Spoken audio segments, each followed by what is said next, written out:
I'm Marilee Caruso. It's Monday, March 9th. Today, targeting drug trafficking. These drugs obviously are being marketed to the public to try to gain new users. Details on a months-long RCMP investigation and what Mounties seized. Also today, journey to compensation.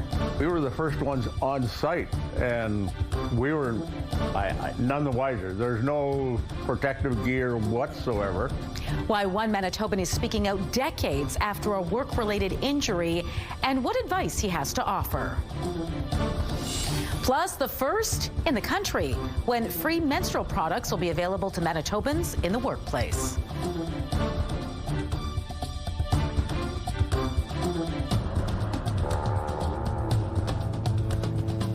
Good afternoon. Thanks for joining us. RCMP say they've significantly impacted an interprovincial drug trafficking network that targeted communities across Manitoba. And it all comes after an investigation that spanned multiple months. Joining me now live to break down the details for us is CTV's John Hendricks. So, John, what exactly did this investigation reveal? Marilee, RCMP say they conducted a 3-month investigation dubbed Project Deepwater, and it was into high-level drug trafficking occurring within the province. Mounties say large amounts of cocaine and other drugs were brought in from different jurisdictions across the country. And they say this is the first time in Manitoba they've seen heroin mixed with a highly potent tranquilizer, only approved for veterinary use. We put this alert out and this release because we were concerned about the heroin being mixed with medetomidine. That's our concern. Our concern is that people on the street are going to be using these drugs that are being disguised as legitimate drugs or prescription drugs, and our concern is that somebody's going to overdose and die.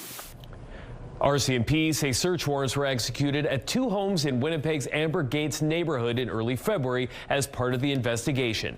Now, inside those homes, Mounties say approximately 7,000 counterfeit pills were found. They were disguised as over-the-counter painkiller medication. However, lab tests revealed they were a mix of heroin and a potent veterinary sedative. RCMP also seized 9 kilograms of cocaine and 4 kilograms of illicit marijuana from within the homes. Altogether, Mounties seized over $1.5 million in drugs and cash as part of Project Deepwater.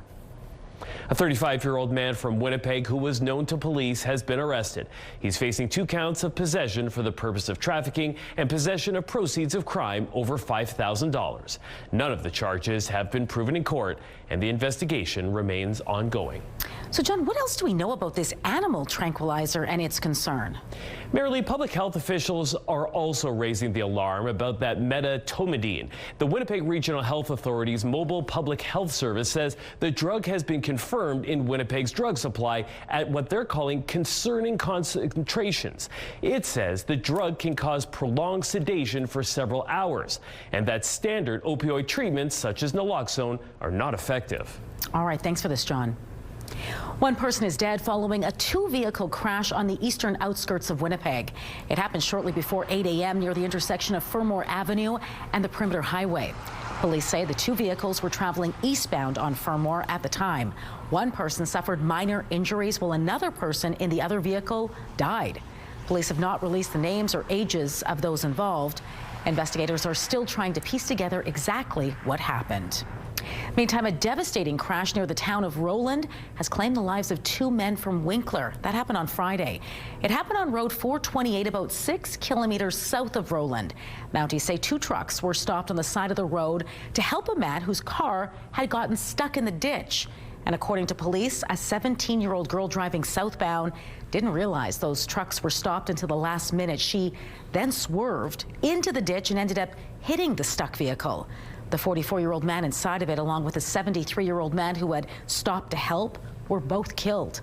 The girl and her passenger, another 17-year-old girl, were taken to hospital as a precaution. The investigation continues. The city is spending $375,000 to upgrade Glenwood Community Center. The work's to be done this summer, and look forward to the ice going back in next fall and having this facility, which you can see behind me, back in working order. The money is coming from the city's Arena Maintenance Fund and Community Center Renovation Grant. The center's rink dates back to 1970 and is in need of some upgrades. The funding will see the control system replaced, a new dehumidifier installed, shelves and benches added to dressing rooms, as well as new player boxes at ice level. Since 2013, more than $1 million has been spent to upgrade the community center. 3 teenagers are facing charges after allegedly robbing a pizza delivery man at gunpoint. It happened Thursday night at an apartment complex in the 500 block of Victor Street. Police say the 26-year-old delivery man, who was asked to wait with a teenage girl, was approached by 2 16-year-old boys who demanded he hand over his pizza bag at gunpoint. Officers located the 3 teens later that night and charged them with armed robbery. The handgun was determined to be a CO2-propelled gun. Manitoba will soon be the first province to require employers to provide free menstrual products in workplaces. The provincial government says the change is coming through amendments to the workplace safety and health regulation.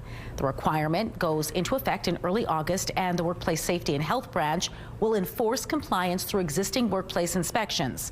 The free menstrual products will be available to employees in bathrooms or other accessible locations. All right, let's bring Colleen Brady now and get a first look at your Skywatch evening forecast. Although I'm a little bit sleepy today, Colleen, I'm loving the sunshine. Well, it's been great. It's a trade-off, Well, here's the funny thing, though. Over the past 24 hours, we've had freezing rain, we've had ice pellets, we've had light snow, we've had cloudy skies, and then we finally got to this afternoon when the sun came out, and it's stayed out all throughout the day. A lot of Manitoba enjoyed a lot of sunshine. The trade-off, we always have these trade-offs, don't we? A little bit below normal the temperatures were for this time of year in the south. A bit of a mixed bag in the north. We do still have cold warnings that are in effect for some regions. I will show you where and what can be expected with those, and a look ahead, of course, to the week ahead for Winnipeg. Let's take a look through the CTV Live Eye. It's brought to you by Bathfitter, exclusive home of the Permafit solution in Winnipeg. Right now, looking at that blue sky, the sun is shining. It's -12. Winds out of the northwest at 21 kilometers an hour. So the wind chill feels like -20. The pressure's rising and the humidity is 69%. Out in traffic on this Monday afternoon, busy, well, in 4 directions by my count there out on McPhillips, but no tie-up stalls or crashes to let you know about right now. As you can see, there's no hologram right here. Why a business in southern Manitoba is cautioning others to be alert and what Mounties have to say. Stay with us.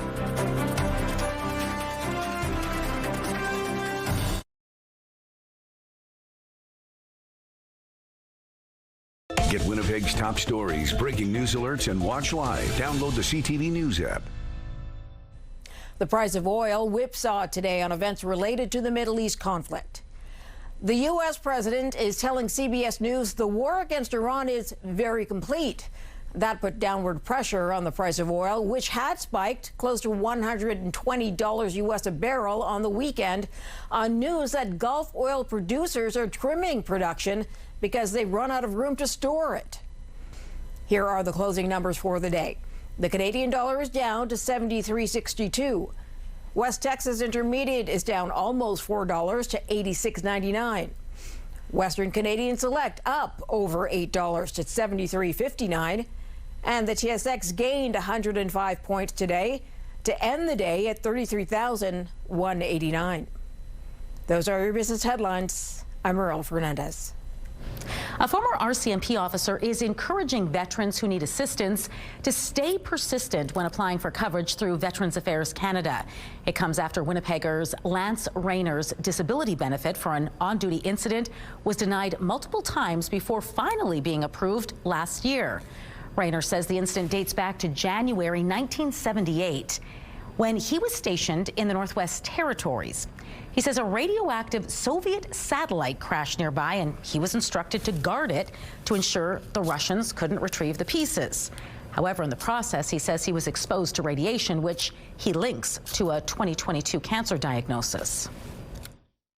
And because we were on this site, we had Army rations, but no potable water in the middle of the Arctic. Everything would have froze. So we were literally gathering snow and melting it. Unbeknownst to us, we never thought of it. There was radioactive dust particles on that snow that we were ingesting.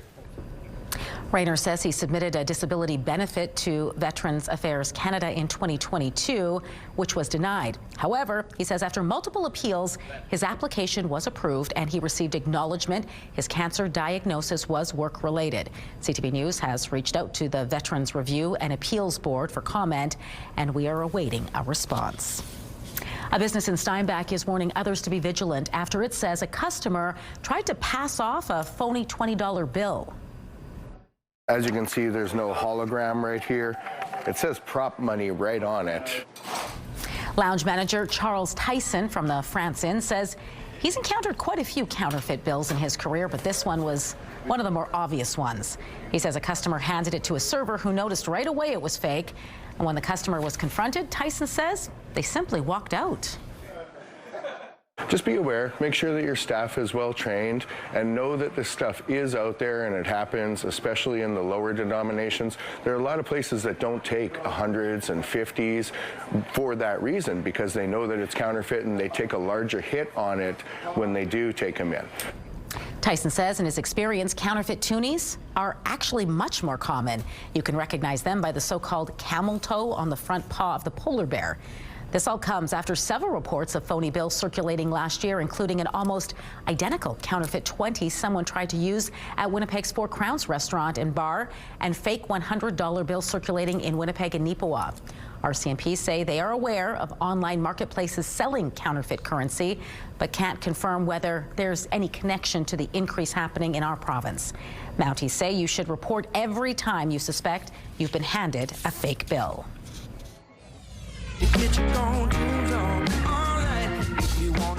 A local band heads out on a nationwide tour when the Brothers Landreth will be performing here in Winnipeg.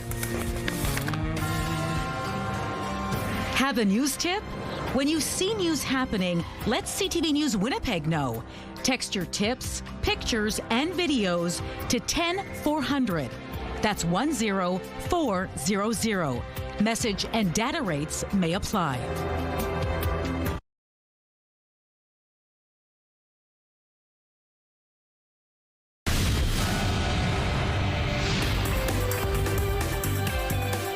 Spotlight sponsored by the Casinos of Winnipeg, presenting High Valley.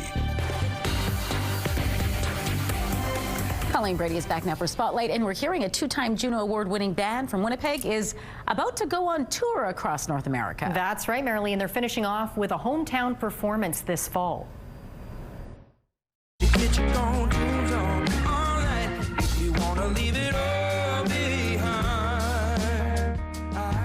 Winnipeg's The Brothers Landreth, an alternative country folk group, announced the next leg of their Tumbling Wild tour. Joining the band is Winnipeg singer-songwriter Madeline Roger, who has earned praise across Canada and beyond.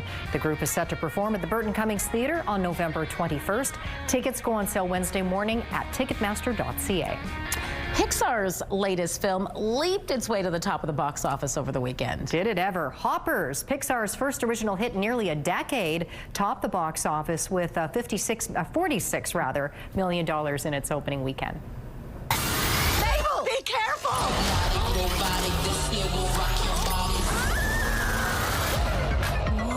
And they were in the same den. Let's hear it. After a strong opening weekend, Scream 7 dropped to $17 million for second place, and the dark romance The Bride, starring Jessie Buckley and Christian Bale, opened far below expectations with only $7.3 million in ticket sales. A multiple Emmy and Golden Globe winning series is about to return. Marilee, season 2 of Beef will start streaming April 16th. It's the land of make-believe. Do you not want to make-believe? The anthology series has an entirely new cast. This season seems to be set mostly at a country club and appears to be really tense. It also has a star-studded cast featuring Oscar Isaac, Carey Mulligan, and Charles Melton. Academy members have voted, and soon we will all know the results. We will. We are just 1 week away from the Oscars. We've been gone a long time.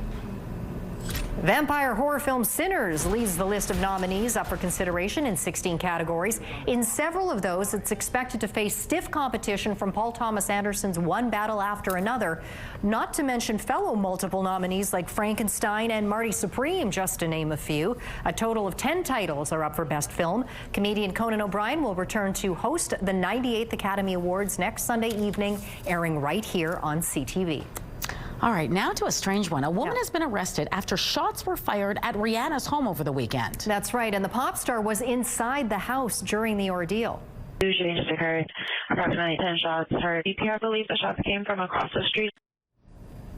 Police say a woman in a Tesla drove up to Rihanna's Beverly Hills mansion yesterday afternoon and started shooting an AR-style weapon. Multiple bullet holes could be seen in the side of the home. Police used a helicopter to identify the vehicle, then followed the driver to a nearby mall. The suspect was eventually taken into custody. It's unclear if Rihanna's 3 young children or her partner, rapper A$AP Rocky, were also home. A$AP Rocky was acquitted of criminal charges last year after being accused of firing shots at his former friend, A$AP Relly. Yikes. Well, I'm glad everyone's okay at least. All right, thanks, Colleen. You're welcome. Check out your primetime lineup tonight. It kicks off with St. Denis Medical at 7. The Fall and Rise of Reggie Dinkins is at 7:30. Tracker comes up next at 8, and The Rookie follows at 9. It's all right here tonight on CTV. CTV Primetime Lineup, brought to you by the Parkway Retirement Community. Welcome home. A live look into Osborne Village at Osborne Street. Busy, peak of the rush hour, sunny outside, minus 12 degrees. I will show you what's ahead this week coming up.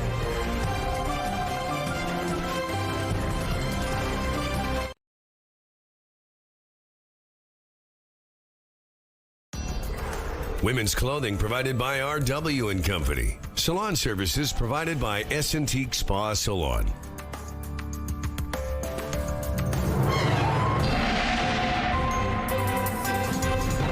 CTV Skywatch weather brought to you by South Beach Casino and Resort. Visit southbeachcasino.ca. Colleen Brady back now with your complete Skywatch forecast. A little cool to start the week off. How's the rest of it shaping up? Not too bad. Yeah, it's the trade-off. We always talk about these trade-offs, right? So there's high pressure spilling into northern Manitoba, coming out of the Northwest Territories, and that's helped to keep things bright and sunny, but it's also helped to keep things a little cool all across Manitoba today. So yeah, temperatures ought to be around -3 for a daytime high here in the Winnipeg area. To give you some perspective, we were nowhere near that today, and then tonight will drop well below normal as well. The rest of the week, overall, not a lot of active weather. We'll take that where we can get it, but up in the north, that's where it's particularly cold. That Arctic air mass has locked back onto the northern part of the province, and once again, Environment Canada has these yellow warnings for cold in effect for Brochet to Dooley Lake and Churchill regions, where bitterly cold wind chills pushing -45, -50 are expected again overnight and into early Tuesday morning. Over into northwestern Ontario, not nearly as cold, but a little bit of snow in some areas. Right around Dryden, you can see there's a little bit falling lightly there.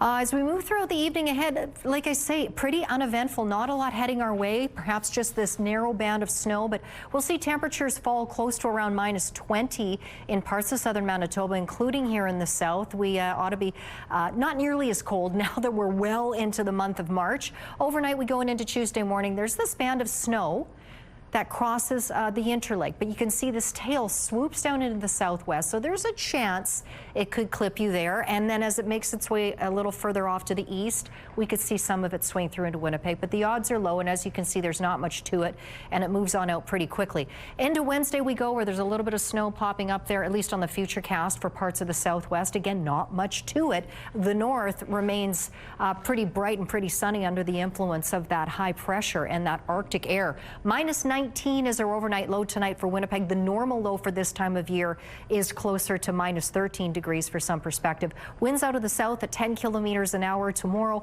up to -4, so that's more like it. That's closer to normal. A mix of sun and cloud. Winds will strengthen somewhat out of the south at about 20 kilometers an hour. Then into the long range, it starts off Wednesday mostly cloudy, -6 degrees. Then we drop off to -13 Wednesday night, only to swing back up to 0 on Thursday under a mix of sun and cloud, but but it comes again with the trade-off. There's a chance. It's not a strong chance, but it's not zero either of either showers or flurries.